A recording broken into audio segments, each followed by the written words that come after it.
और जितने भी नॉन मेटल्स होते हैं वो क्या होते हैं, नेगेटिवली चार्ज्ड। कैसे होते हैं, तो इसके लिए भी हम एक उदाहरण लेते हैं। हम लेते हैं फ्लोरीन का उदाहरण। फ्लोरीन का एटॉमिक नंबर है 9, इलेक्ट्रॉनिक कॉन्फ़िगरेशन है 2, 7। अब यहाँ पर भी क्या स्थिति है, यहाँ पे भी एक इलेक्ट्रॉन फ्लोरीन को चाहिए स्टेबिलिटी गेन करने के लिए, नहीं तो ये भी स्टेबल नहीं है। फ्लोरीन को भी चाहिए कि मुझे 8 इलेक्ट्रॉन चाहिए बाहरी शेल में। उसके लिए क्या करेगा, फ्लोरीन रिएक्ट करेगा किसी भी मेटल नॉन मेटल के साथ और 1 इलेक्ट्रॉन लेने की कोशिश करेगा। तो ये 1 इलेक्ट्रॉन लेने के बाद ये नेगेटिव चार्ज बनाएगा। तो जितने भी मेटल्स हैं, आप पोटेशियम ले लो या कोई भी सोडियम, पोटेशियम, कैल्शियम, कोई भी ले लो, कोई भी मेटल ले लो, नॉन मेटल, एल्यूमिनियम ले लो। एल्यूमिनियम उदाहरण के तौर पे हम ले सकते हैं, एल्यूमिनियम, मैग्नीशियम, ये सब क्या है, मेटल्स हैं, क्योंकि ये हमेशा इलेक्ट्रॉन देते हैं और पॉजिटिव चार्ज बनाते हैं। यहाँ पे फ्लोरीन के साथ साथ हम ले सकते हैं ऑक्सीजन, नाइट्रोजन, कार्बन। तो ये सारे क्या हैं, हमेशा नेगेटिव चार्ज बनाते हैं। तो ये सब क्या हो गए, हमारे नॉन मेटल्स हो गए। अब मेटलॉइड्स क्या होते हैं, मेटलॉइड्स होते हैं ये मेटल्स नॉन मेटल्स दोनों की प्रॉपर्टी को रिजेंबल करते हैं, इनमें दोनों की प्रॉपर्टी होती है, तो इसलिए ये मेटलॉइड्स हैं। कुछ मेटलॉइड्स हैं जैसे सिलिकॉन, जर्मेनियम, ये सब क्या है, मेटलॉइड्स हैं। इनमें दोनों की मेटल्स नॉन मेटल्स दोनों की क्वालिटीज़ पाई जाती है।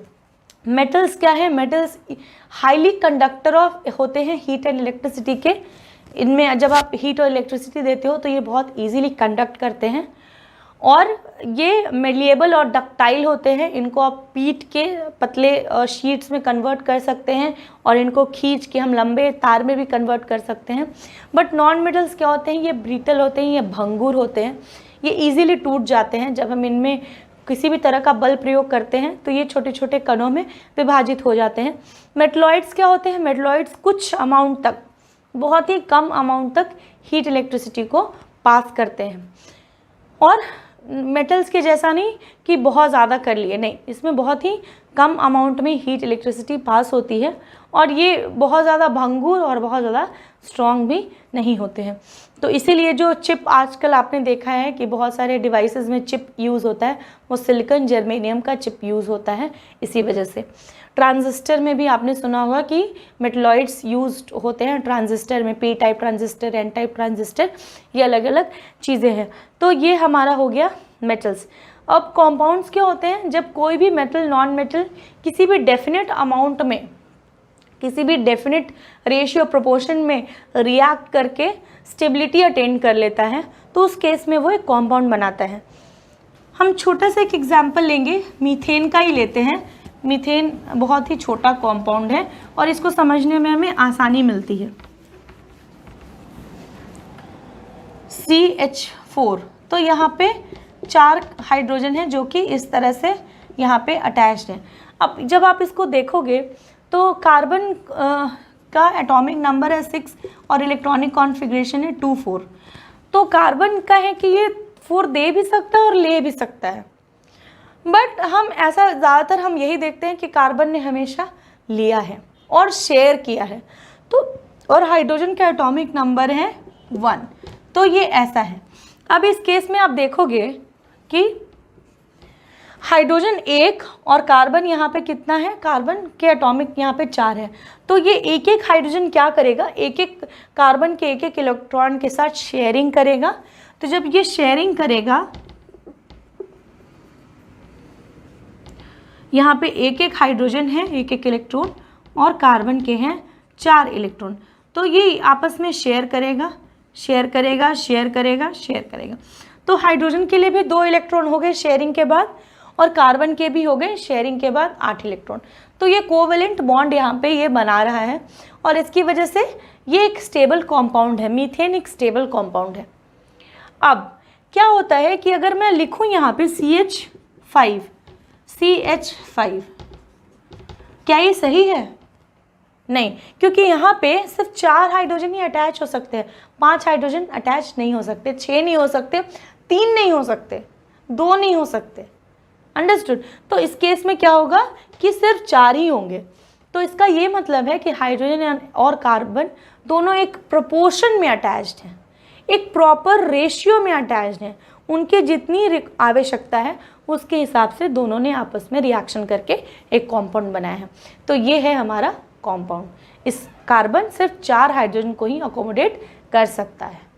समझ में आया? तो कंपाउंड हमेशा एक फिक्स्ड प्रोपोर्शन एंड रेशियो में होता है, जो कि एलिमेंट्स आपस में रिएक्ट करके बॉन्डिंग करके या कभी आयनिक बॉन्डिंग, कभी कोवेलेंट बॉन्डिंग, कभी कोऑर्डिनेट बॉन्डिंग, इस तरह से बॉन्डिंग बना के ये स्टेबिलिटी अटेन करते हैं। तो ये हो गया हमारा कंपाउंड। अगली चीज़ है कंपाउंड्स। कंपाउंड्स को कैसे हमने क्लासिफाई किया है वो हम पढ़ेंगे, कंपाउंड्स को के क्लासिफिकेशन को पढ़ेंगे। उसके बाद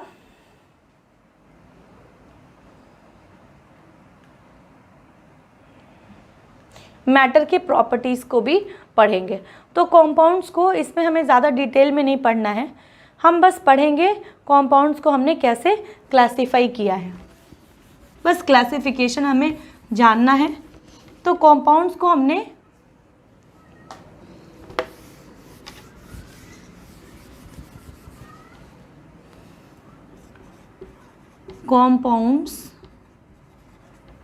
क्लासिफाई किया है हमने ऑर्गेनिक कंपाउंड्स,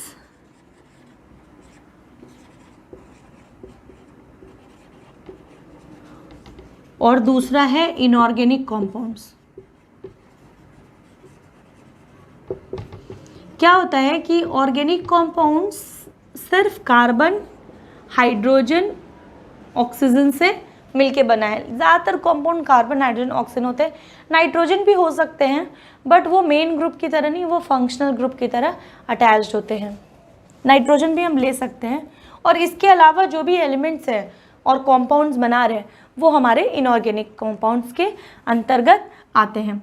अब हमने ऑर्गेनिक कंपाउंड्स को डिवाइड किया है ओपन चेन में, ओपन, और दूसरा हो गया हमारा क्या, क्लोज, यानी कि साइक्लिक और एसाइक्लिक। दूसरा, अब हमने साइक्लिक को, क्लोज को हमने डिवाइड किया है, क्लोज को होमोसाइक्लिक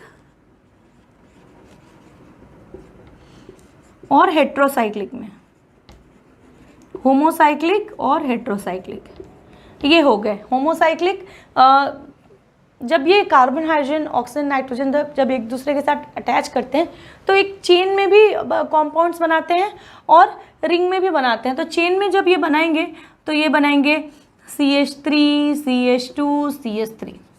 ये क्या हो गया, 3 कार्बन का चेन है, तो इसे हम प्रोपेन बोलेंगे। तो ये चेन हो गया। बट यही कभी कभी साइक्लिक स्ट्रक्चर भी बनाते हैं, जैसे benzene.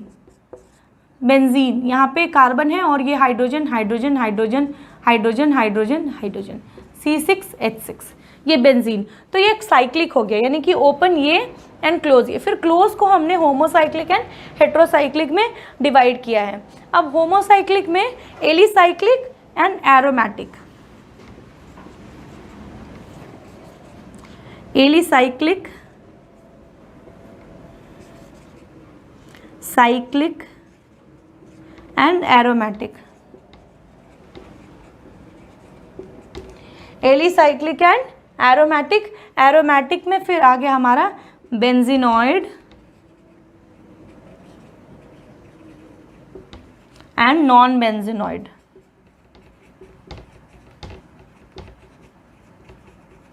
Benzenoid and non benzenoid means कहीं बेंजीन रिंग और बिना बेंजीन रिंग के, ये तरह हो गया बेंजीन और नॉन बेंजीनॉइड। अब हमारा इनऑर्गेनिक कंपाउंड में क्या हो गया, एसिड, बेसिस एंड सॉल्ट्स, ये हमारा हो गया inorganic compound, acid, basis and salts. तो ये है क्लासिफिकेशन कंपाउंड्स का। अगली जो चीज़ है वो हमें पढ़नी है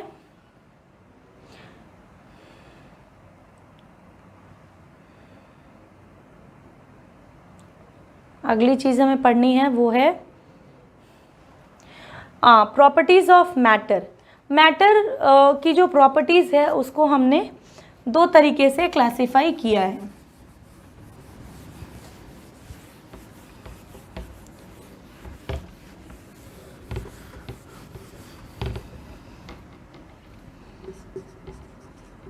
प्रॉपर्टीज ऑफ मैटर,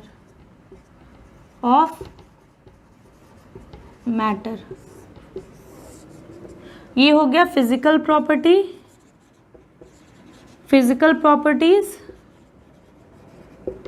और दूसरा हो गया केमिकल प्रॉपर्टीज।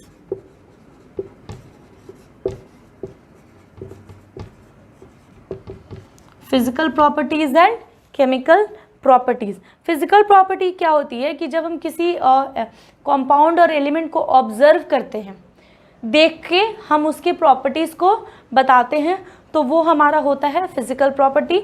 और जब हम किसी कंपाउंड या एलिमेंट को की प्रॉपर्टीज को किसी रिएक्शन के थ्रू, जब हम किसी रिएक्शन के थ्रू बताते हैं कि उनमें ऐसी ऐसी क्वालिटीज़ हैं, वो रिएक्शन के बाद जो भी हमें रिजल्ट मिलता है वो होता है केमिकल प्रॉपर्टीज़। तो जब हमने डिवाइड किया है प्रॉपर्टीज़ को, तो हमें दो तरह के प्रॉपर्टीज़ मिले हैं, physical property and chemical property. Physical property के दो पार्ट होते हैं,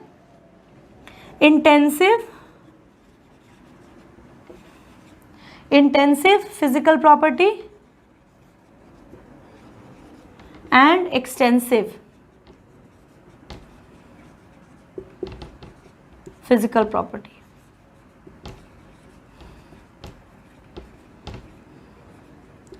इंटेंसिव फिजिकल प्रॉपर्टी होती है जो कि उनके अमाउंट पे, जो कि उनके अंदर के अणुओं की व्यवस्था पे निर्भर करती है। जैसे कि हो गया हमारा कलर,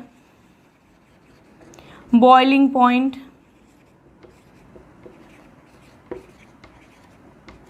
मेल्टिंग पॉइंट,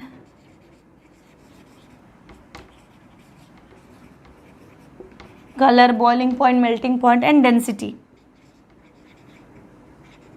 ये क्या हमें बताएगा? ये उनके अणुओं के आधार पे, उनके जो पार्टिकल्स है उसके आधार पे ये प्रॉपर्टी हमें दर्शाएगा, colour, boiling point, melting point and density. लेकिन एक्सटेंसिव प्रॉपर्टी क्या है? ये उनकी बाह्य संरचना, उनके स्ट्रक्चर के आधार पे हमें पता चलेगा कि क्या है, एक्सटेंसिव प्रॉपर्टीज क्या होती है। जैसे मास, वॉल्यूम, लेंथ एंड शेप। तो ये सारी चीजें हो गई एक्सटेंसिव प्रॉपर्टीज। अब केमिकल प्रॉपर्टीज को हम कैसे आइडेंटिफाई करेंगे? तो जब हम किसी कंपाउंड को रिएक्ट करेंगे एयर से या एसिड से, बेस से, वाटर से या कोई अदर केमिकल से, तो उसके बाद जो भी रिजल्ट आएगा वो उसकी केमिकल प्रॉपर्टीज को दर्शाएगा। तो ये सारी चीजें हो गई केमिकल प्रॉपर्टीज की। अब अगली जो चीज हमें पढ़नी है वो है फिजिकल चेंज। साइंस में चेंजेस को क्या कहते हैं और उनके कितने प्रकार होते हैं। तो मैं आपको ब्रीफ करती हूँ कि टाइप्स ऑफ चेंज कितने तरह के होते हैं और हम कैसे उनको आइडेंटिफाई करते हैं। तो हमें दो तरह के चेंजेस पढ़ने हैं, एक है फिजिकल चेंज और दूसरा है chemical change. Physical change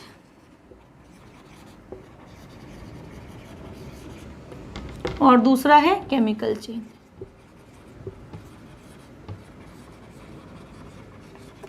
physical change में क्या होता है कि किसी अवस्था में परिवर्तन, जो भौतिक अवस्था में परिवर्तन होता है, किसी के स्टेट, किसी सब्सटेंस के स्टेट में परिवर्तन को हम बोलते हैं physical change.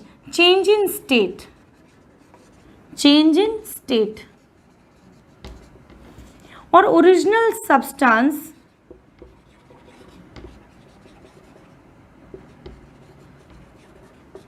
Can be obtained.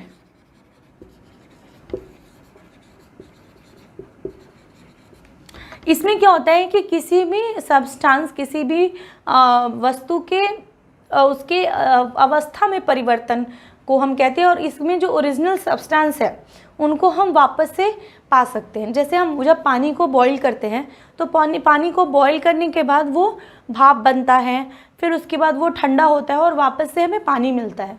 तो इसे हम फिज़िकल चेंज कह सकते हैं। जैसे किसी बलून को, जो बलून एयर फिल्ड है जिसमें हवा भरी हुई है, जब हम उसको दबाते हैं तो उसका साइज़ छोटा होता है, और जैसे ही हम प्रेशर को हटा देते हैं ये वापस से अपने साइज़ में आ जाता है। तो इसको हम बोलते हैं फिज़िकल चेंज। लेकिन केमिकल चेंज क्या होता है? Chemical change means change in arrangement of molecule, change in arrangement of molecules, उनके जो मॉलिक्यूल्स के अरेंजमेंट हैं उनमें ही चेंज हो जाता है। किसी भी सब्सटेंस के मॉलिक्यूल जो अरेंज्ड हैं उनमें चेंज हो जाता है, और ओरिजिनल सब्सटेंस जो है, ओरिजिनल सब्सटेंस हमें नहीं मिलते। Original substance cannot be obtained.